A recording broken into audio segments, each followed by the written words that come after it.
présentation. Bonjour Daniel. Bonjour Christophe.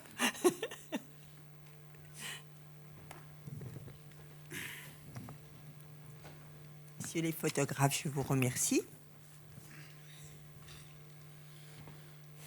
Et bienvenue à la conférence de presse de En guerre de Stéphane Brisé, qui, me l'a-t-on dit, et c'est vrai, a reçu hier à l'issue de sa projection la plus longue ovation à ce jour du 71e Festival de Cannes.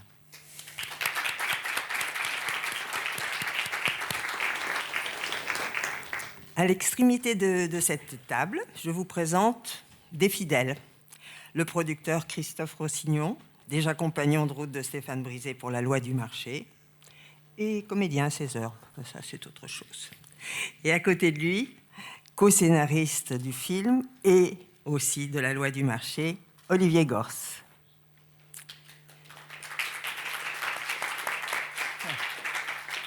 Puis à côté de moi, un homme qui a déjà eu plusieurs vies. D'abord ouvrier, syndicaliste, il sait de quoi il parle. Il est devenu aujourd'hui expert en législation du travail et donc également comédien, Olivier Lemaire. Et il a collaboré au scénario. C'est important. Parce qu'il sait de quoi il parle. Voilà. À côté de lui, je crois que vous l'auriez reconnu, il peut tout faire et surtout tout être. Récemment enquêteur canonique dans l'apparition de Xavier Giannoli, puis le sculpteur Rodin pour Jacques Vaillant. Le voilà, de tout son corps, son cœur et son âme, le Laurent Amédéo de En guerre de Stéphane Brisé, qu'il retrouve pour la 4e fois, Vincent Lindon.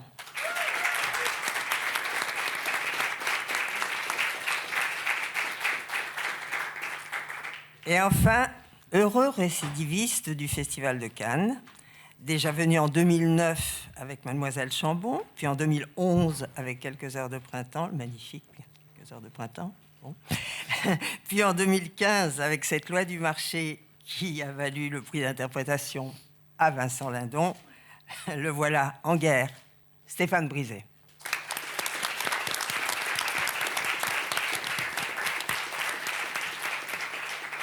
À qui je vais poser la première question. Y a-t-il un événement particulier qui a déclenché votre belle et légitime colère cette fois-ci ? Sur le plan personnel, je suis né en colère. Donc, ce n'était pas un acte politique tout de suite. Mais finalement, j'ai essayé d'en faire œuvre utile.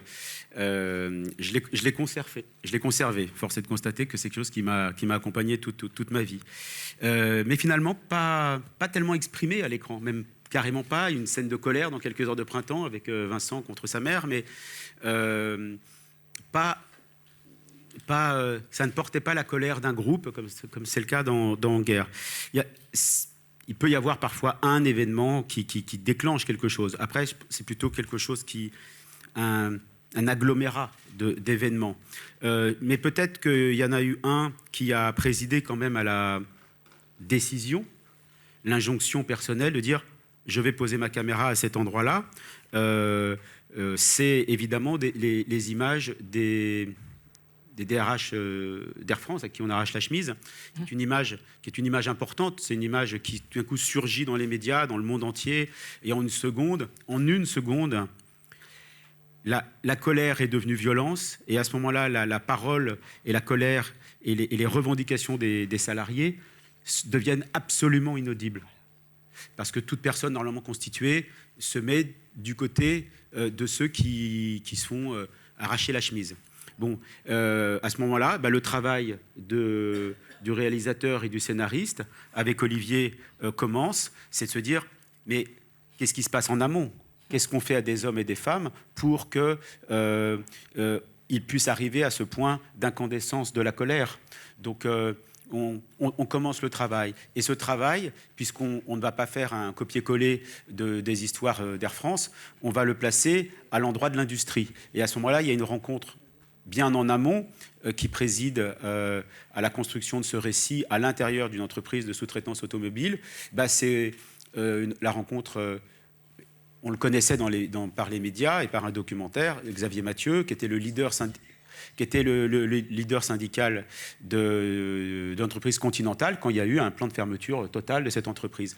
Et en travaillant aussi avec Xavier, lui nous a raconté l'intérieur de son combat, parce que l'extérieur, il a été raconté par documentaire, il racontait de l'intérieur. Et puis, voilà, avec Olivier Gors, on a rencontré des syndicalistes, des avocats, de salariés, mais aussi des experts. C'est là où j'ai rencontré Olivier Lemaire, mais aussi des DRH d'entreprises qui avaient participé à des plans sociaux, qui ont très aimablement soulagé leur conscience en demandant à ne pas être cités au remerciement, évidemment. Mais c'est intéressant parce qu'ils m'ont aussi parlé de la langue qu'ils utilisaient quand ça existait. Ils m'ont aussi parlé de leurs émotions, parce qu'à un moment, c'est des hommes et des femmes, hein, c'est pas des gardiens de camps de concentration, les mecs. Donc, ils font aussi avec ce qu'ils sont. J'ai aussi parlé avec des patrons, des directeurs d'établissement et des avocats du patronat pour construire. Pardon, quand je dis je, c'est évidemment toujours avec Olivier qu'on fait ça. On amasse une matière du réel très importante pour construire la parole la plus objective possible et la plus honnête possible pour tous les intervenants de ce drame et pouvoir poser le plus objectivement la situation et charge aux spectateurs de se poser la question de savoir si on ne marche pas sur la tête dans notre monde. Question ici. Bonjour, Jérémy Kiffel pour Cannes Express et VT Consult. Ma question est pour Vincent Lindon. Bravo, un grand bravo encore une fois, mais on a l'habitude de vous saluer ici à Cannes pour vos interprétations. Cette question, je voulais avoir votre sentiment, peut-être votre fierté d'inviter le débat social dans ce festival, parce que vous parliez d'Air France, mais c'est vrai qu'il en est beaucoup question actuellement en France, du débat social. Voilà, qu'il soit invité du coup à Cannes, qu'on en parle aujourd'hui en guerre, la sortie du film aujourd'hui. Je voudrais avoir votre avis. Merci. Alors, merci de votre question. Je vais essayer d'y répondre, d'être organisé dans ma réponse, ce qui est très compliqué pour moi avec ma façon de parler, mon esprit. Donc, je me concentre.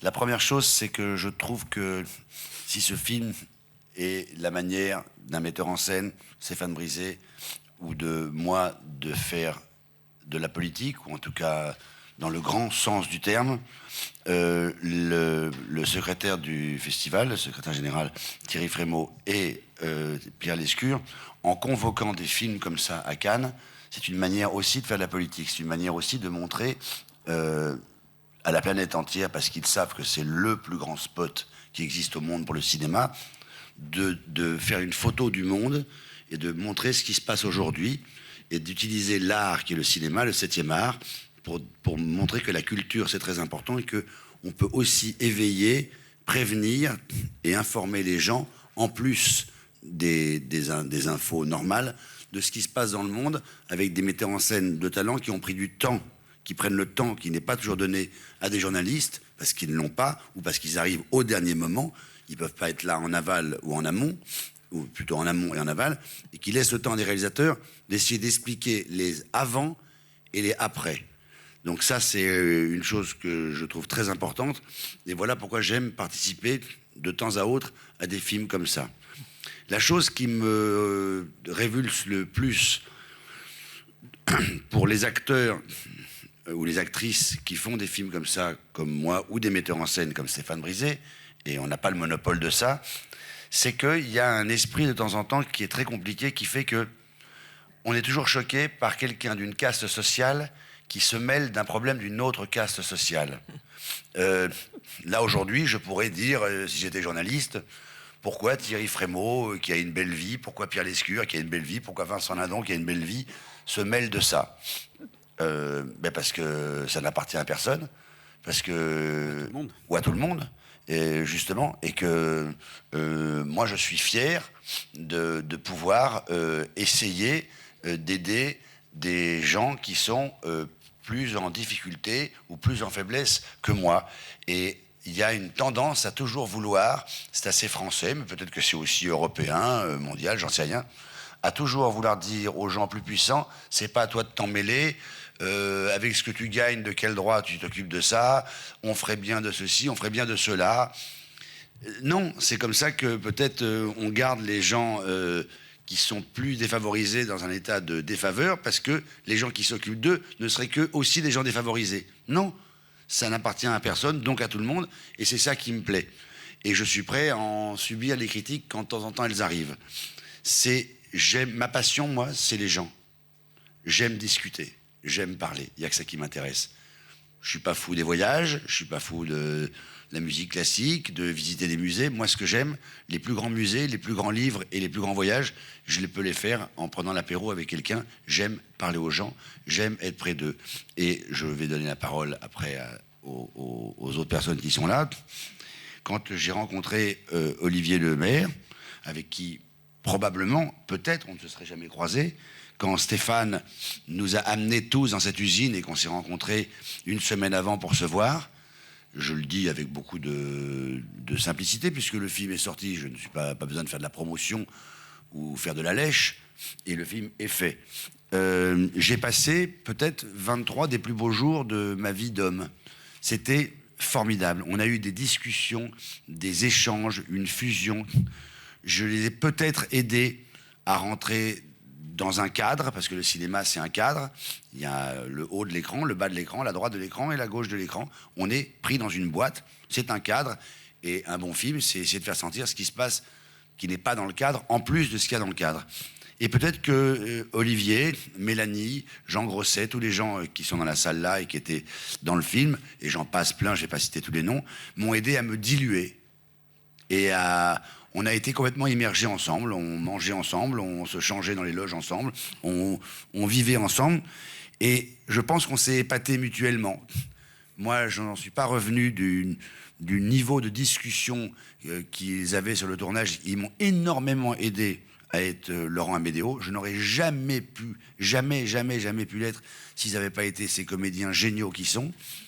Et eux, je pense qu'au bout de 2-3 jours, je voyais dans leurs yeux, ah mais on bosse quand même dans le cinéma, ça travaille. Et ça a été, en fait, quand on me demande comment j'ai fait pour travailler mon rôle, je pense que je me suis laissé faire. Je me suis laissé faire par ce que j'ai vu, par ce que j'ai entendu, et en épousant la cause de tous ces gens, je me suis laissé faire. Ça a été ça mon travail. En fait, j'ai été imbibé sans m'en rendre compte de tout ce que je voyais autour de moi et qui ont fait que ça m'a donné la force d'interpréter ce personnage et de vouloir rassembler, fédérer, convaincre. Je m'y suis cru, vraiment. J'ai presque fait un acte de schizophrénie. Le plus beau compliment que j'ai eu, je ne sais pas si c'est Olivier ou quelqu'un d'autre qui m'a dit non, Xavier Mathieu m'a dit t'as raté ta carrière. C'est dommage, on aurait bien voulu que tu fasses syndicaliste. Voilà. Vincent, je vais faire une petite incidente parce que votre réponse, là, votre très belle réponse, répond aussi à ceux qui, je crois, parfois ont dit « Mais Vincent Lindon, quand même, d'origine tellement bourgeoise, comment il peut s'attaquer à des personnages du peuple ?» Ah oui. Non, ben, je fais ça du café du Flore le matin. Non, mais c'est comme s'il fallait... pardon, je ne me compare pas du tout à ces gens-là. Mais donc, c'est pas bien que Bill Gates donne 50 milliards de dollars pour sauver le choléra en Afrique. Ça va, il roule en Rolls à Los Angeles, de quoi il se mêle. Ça veut dire quoi ? Moi, je trouve ça formidable. Plus il y a de gens... J'ai vu des critiques sur des actrices qui partaient de temps en temps dans des pays pour aider des enfants maltraités. Et il y a toujours quelqu'un qui vient vous dire que c'est pas ta place. Mais pourquoi ? Pourquoi c'est pas ta place ? J'ai jamais compris. C'est formidable. C'est mieux quelqu'un qui bouge pas. De toute façon, moi, je n'aime que les gens qui font, qui agissent et qui font avancer le monde. J'espère dans ce qu'on peut appeler le bien, c'est tant qu'il y a du bien et du mal, mais en tout cas pour faire avancer les belles choses. Et tout le monde a le droit de mettre la main à la pâte. Tout le monde est à la même enseigne. Il n'y a pas de ticket de rationnement pour savoir si on a le droit ou pas le droit d'aider les autres. Donc voilà, merci de me poser la question, mais je réponds, mais je ne suis pas le seul à qui on peut reprocher ça.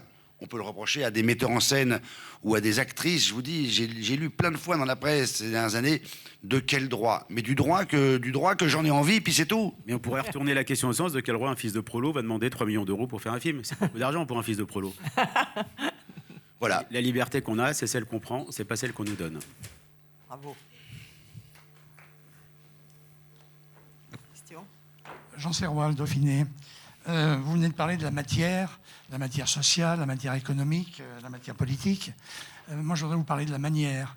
Qu'est-ce qui a fait que vous avez choisi justement de traiter la réalité par ce qui donne l'impression que c'est un moyen de réalité, le reportage, collé au plus près de cette réalité, alors que nous sommes malgré tout dans une fiction, d'une certaine... D'accord. Voilà. Et je voudrais poser la même question à Vincent Lindon. Là, j'ai l'impression qu'il n'y a pas de rupture, parce que quand on voit par exemple Mademoiselle Chambon, il est dans son rôle de prolétaire, de maçon, je crois qu'il était, quelque chose comme ça. Il travaille. Moi, ça me faisait penser à Bussière, qui disait menuise, menuise, dans le film de Becker, hein, cet art d'avoir la main au travail, d'être dans la peau au sens physique du terme de celui qui fait son métier.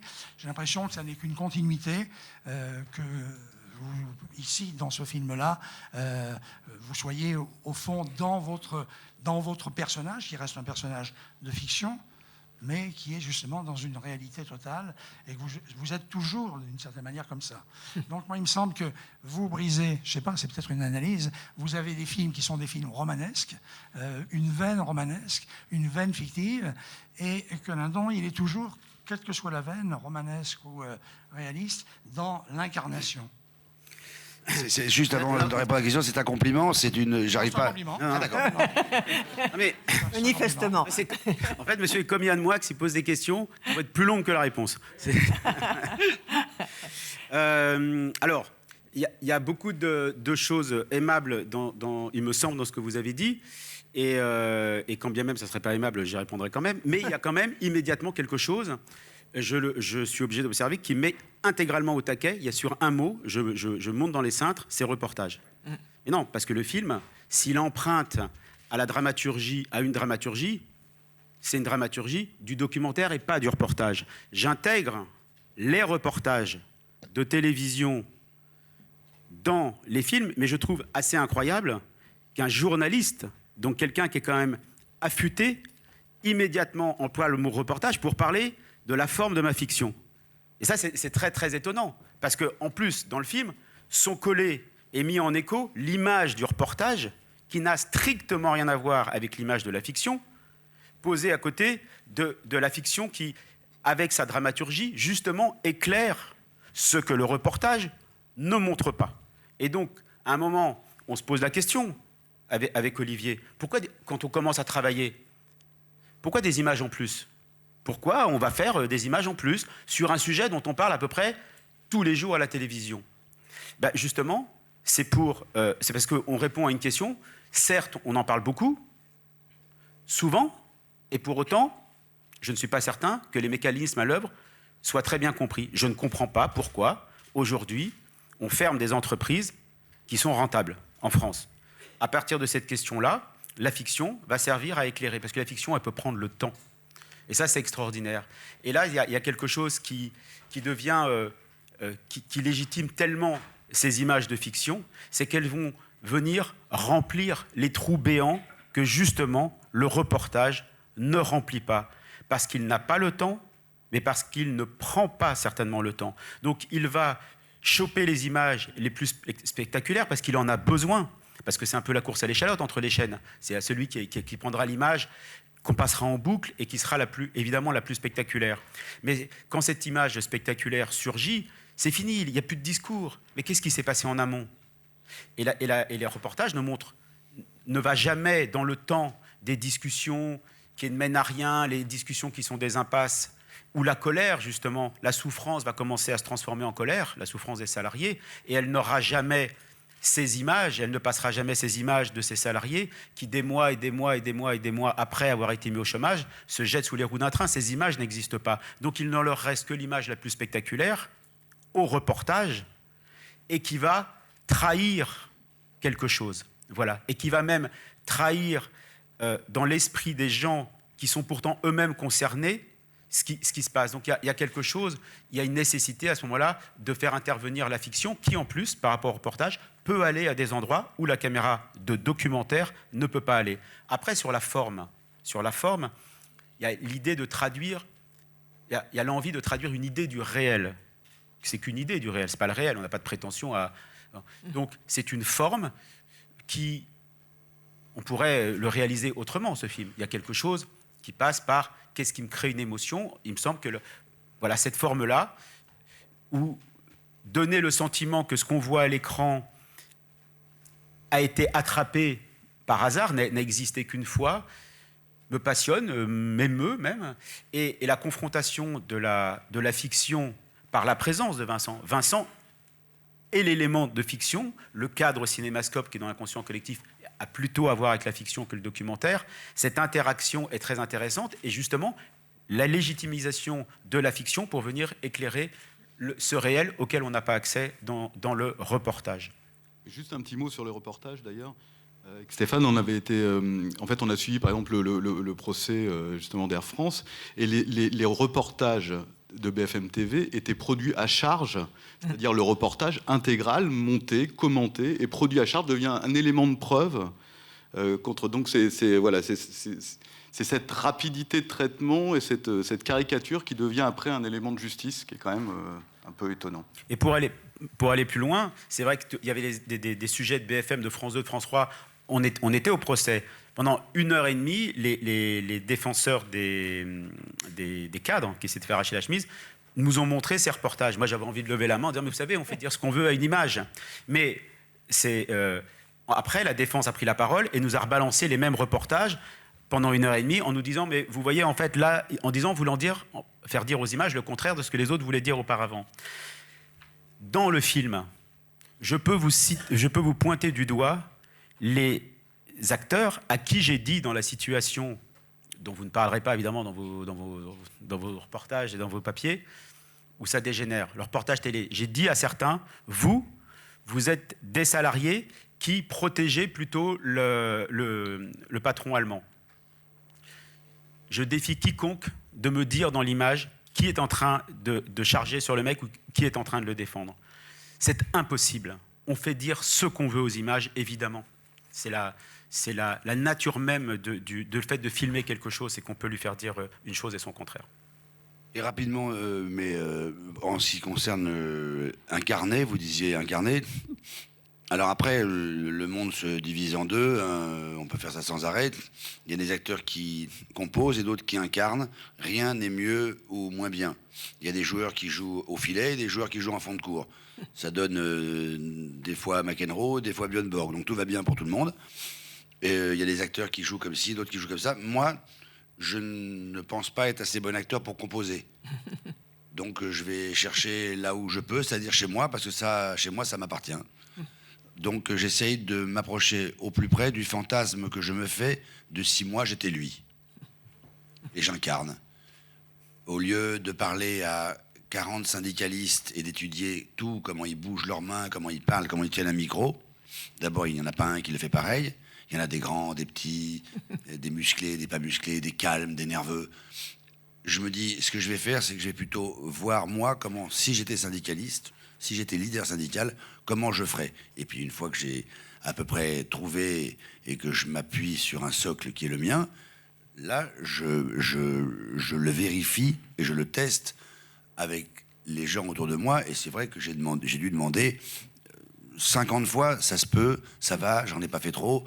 Voilà, mais moi, ce qui m'intéresse, c'est d'incarner. De toute façon, c'est un journaliste qui m'avait posé une question il y a très très très longtemps et qui m'a toujours fasciné. J'avais adoré, je la ressors très souvent. On va croire que c'est mon gimmick d'interview, mais il faut dire que philosophiquement, c'est absolument génial. On a parlé pendant une demi-heure et à la fin de l'interview, il m'a dit, écoutez, en tout cas, tout ça, c'est très bien. Mais moi, il faut que je vous dise, il y a une chose qui m'a passionné et fasciné. Je trouve que le personnage principal vous ressemble énormément. Quel compliment. C'est-à-dire que c'est pas très compliqué. Il a mes yeux, ma tête, mon corps, ma voix, mon sourire, ma façon de parler. Il lui reste plus que le texte et le scénario que le metteur en scène a écrit. Heureusement qu'il me ressemble. On est bien venu me chercher pour ça. Donc j'incarne. Je sais pas faire mieux. Mais je vous dis, si j'avais une vraie connaissance et que je pouvais faire autrement, j'adorerais composer des personnages qui sont très très très loin de moi. Je crois que je ne sais pas le faire. Donc Donc là, nos réponses sont plus longues que votre question. Bonjour, Peter Roth de la télévision allemande. J'ai une question à Monsieur Brisé. Est-ce que vous pouvez commenter sur le travail avec les acteurs? Comment vous avez travaillé avec les acteurs professionnels et non professionnels? Merci. Là, je vais commencer la réponse, et puis, Oui. bien sûr, et Olivier va continuer. Je m'adresse aux acteurs dits non professionnels exactement de la même manière qu'aux acteurs dits professionnels. Je vais les chercher pour les mêmes raisons.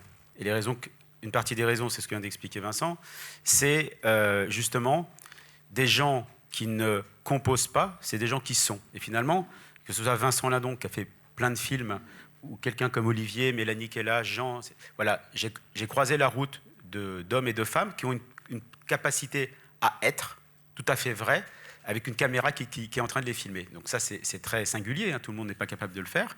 Et je leur donne un texte très précis, tout le monde a le même texte, enfin, chacun sa partition évidemment, de manière très précise, et ils doivent l'apprendre. Donc à ce moment-là, je ne réinvente pas l'eau tiède, et mon seul repère, c'est faut que ça fasse vrai.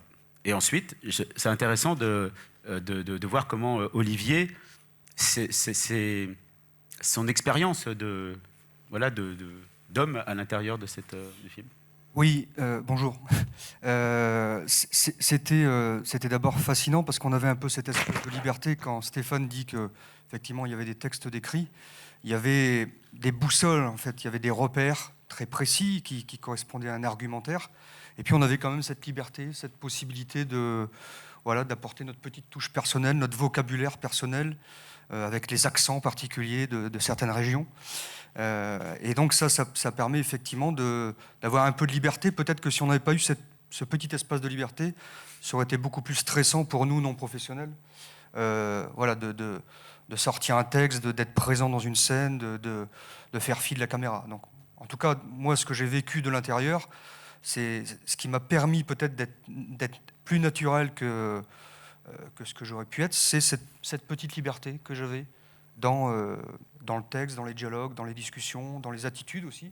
Voilà, c'était pas très figé, on avait cette possibilité. Alors évidemment, il y a quand même un scénario qui est très précis, qui est une horloge mécanique très précise, mais on avait cette... Mais vous, Olivier Lemaire, vous étiez, si je puis dire, étant donné votre passé et votre présent, vous étiez des deux côtés de la barrière. Vous pouviez effectivement donner à Stéphane Brisé la substance même du langage, de l'attitude, aussi bien des patrons autour de la table que des syndicalistes dans leur colère. Vous saviez comment ça se passe. Ah oui, je suis un spécialiste des plans sociaux, donc je vis ça au quotidien. Les réunions de comité d'entreprise, voilà. Je vis ça au quotidien. Le discours des dirigeants, le discours des syndicalistes, je le maîtrise aussi parfaitement. Mais je pense que le scénario était déjà très élaboré. Et finalement, les dialogues étaient déjà très élaborés, très précis. Et je pense qu'on a fait qu'apporter des petits suppléments d'âme finalement. Mais c'est important. Mais le travail, oui, sans doute.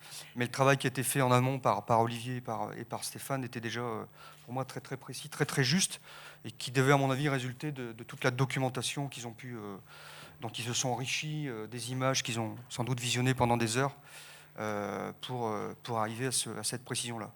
Voilà. Mais je pense, en tout cas moi, que, encore une fois, cette liberté de pouvoir dire un texte à peu près, ça fait un peu la différence pour des non-professionnels. Ça nous mettait à l'aise, en tout cas. Le résultat est là. Et en fait, juste, j'aurais posé une précision, c'est qu'Olivier dit dire le texte à peu près, mais en fait, c'est exactement l'inverse. C'est qu'il dit sa marge de liberté permet de dire le texte totalement.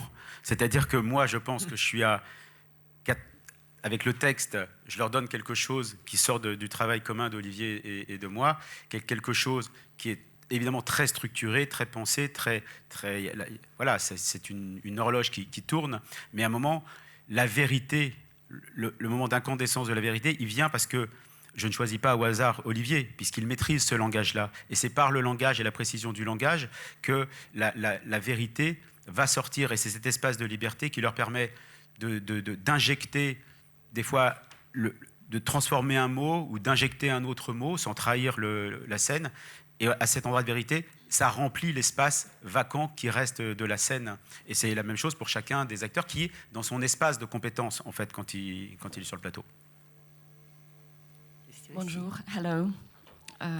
Question from Uzbekistan. Bonjour, c'est une question d'Ouzbékistan. I really liked the movie. Thank you. J'ai beaucoup aimé votre film. Merci beaucoup. Je remercie toutes les personnes qui sont sur scène ainsi que les acteurs qui sont dans la salle. Experience yesterday. Vous nous avez offert une très belle expérience hier. Une question pour le scénariste et le réalisateur. For me, there was like two parts. En ce qui me concerne, il y avait deux parties dans ce film. La première était un documentaire sur le personnage principal et la seconde était un petit segment au cours duquel il s'immole par le feu et ça semblait être un peu de la science-fiction non réaliste et de l'imagination dans ce script.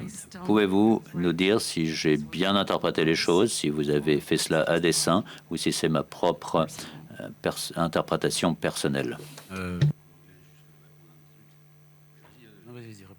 No, it's not a imaginal thing. Non, ce n'est pas quelque chose d'imaginatif, car à l'époque, comme le réalisateur l'a dit, les médias n'étaient pas là à ce moment-là. C'est quelque chose qui a lieu très souvent en France, en Allemagne, Italie ou ailleurs. Ce n'est pas la première fois que quelqu'un qui est un leader syndical met fin à ses jours de cette façon. On peut lire ça dans les journaux presque chaque semaine. Mais les chaînes de télévision ne sont pas là pour le voir. Ce n'est pas quelque chose de rare. Et ils ne veulent pas le montrer. Moi, j'ai quelque chose qui me protège, c'est que je n'ai pas d'imagination. Par contre, j'ai un bon sens de l'observation et avec Olivier, notre travail, c'est de transformer en fiction, en dramaturgie. On crée de la dramaturgie pour faire un film nourri du réel. On peut vous faire la liste des ouvriers, des salariés, les dizaines de salariés d'Orange, il y a quelques années, qui se sont jetés par la fenêtre pendant avec leur entreprise. Je pourrais vous faire la liste des salariés qui se sont jetés sous les roues d'un train. Je pourrais vous faire la liste des salariés qui se sont aussi immolés. Et vous savez, hier, je suis sorti de la salle, et il y a un monsieur qui m'a arrêté, qui m'a pris la main, il dit « Je suis l'ami », il m'a dit le nom de quelqu'un, un délégué syndical, un salarié, qui s'est immolé. Ça m'a serré le cœur, mais je me disais pas, tiens, la fiction rejoint la réalité. Ma fiction n'est nourrie que de réalité. Je n'ai pas assez d'imagination pour faire ça. Et quand je vous dis que justement les images, on n'a pas les images après de ces drames humains, le cinéma permet de les créer et il faut pas les refuser. C'est nier, c'est mettre la poussière sous le tapis. Elles existent, ces situations existent. C'est pas parce que l'image n'existe pas que la situation n'existe pas. Les images des discussions à l'Élysée entre les salariés, le politique et les patrons, vous ne les voyez pas dans les documentaires parce que les portes sont verrouillées. Elles existent, ces situations. Ces morts-là, ils existent, mais il y a aussi les gens, les cancers qui se déclenchent, parce qu'à force de trop de souffrance, on crée aussi des maladies. Les guerres créent des morts. Et ce n'est pas parce que les images n'existent pas que ces morts n'existent pas. C'est important de ça. Il ne faut pas nier ça, parce que sinon, on nie la souffrance qui est à l'œuvre dans notre civilisation.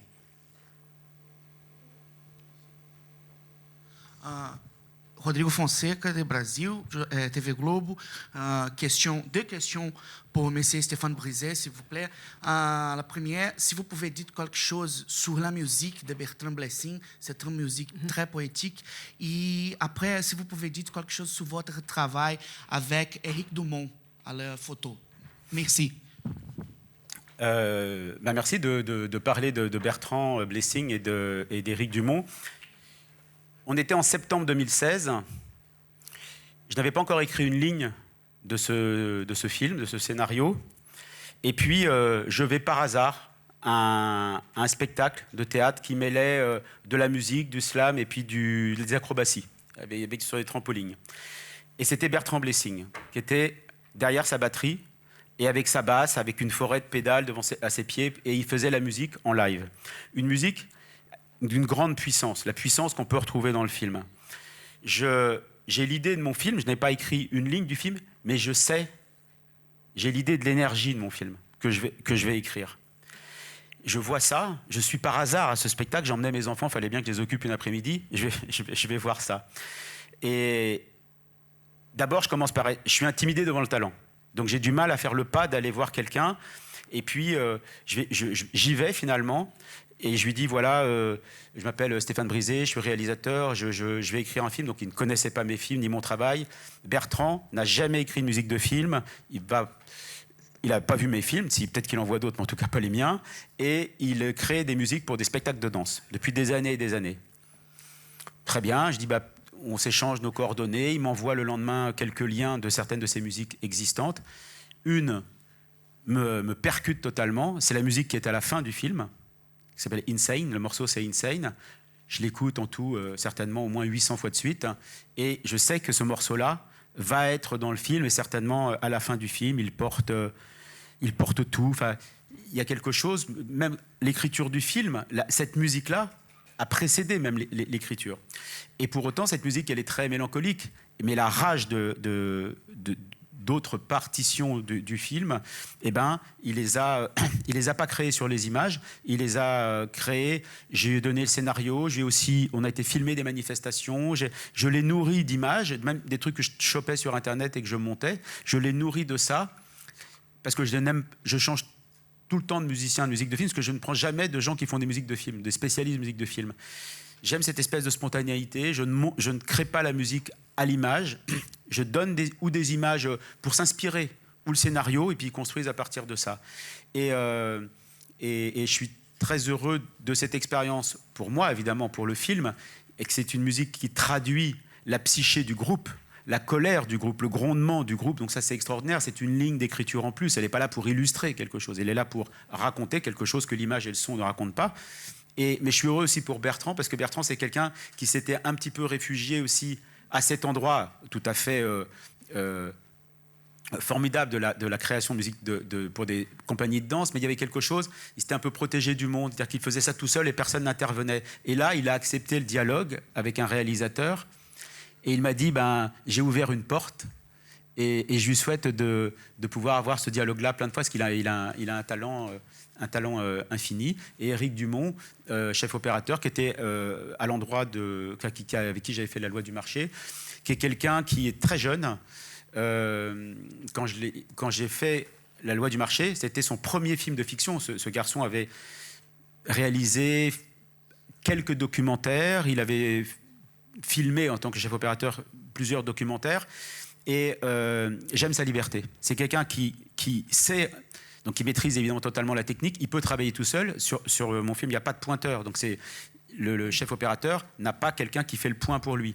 Donc il est en condition de documentaire, et il a la responsabilité je lui dis mon point de vue, mais il a la responsabilité de traduire mon point de vue en images. Et Eric est quelqu'un qui n'a pas peur, quand quelqu'un parle, de partir sur quelqu'un d'autre, de revenir, de zoomer, dézoomer. Il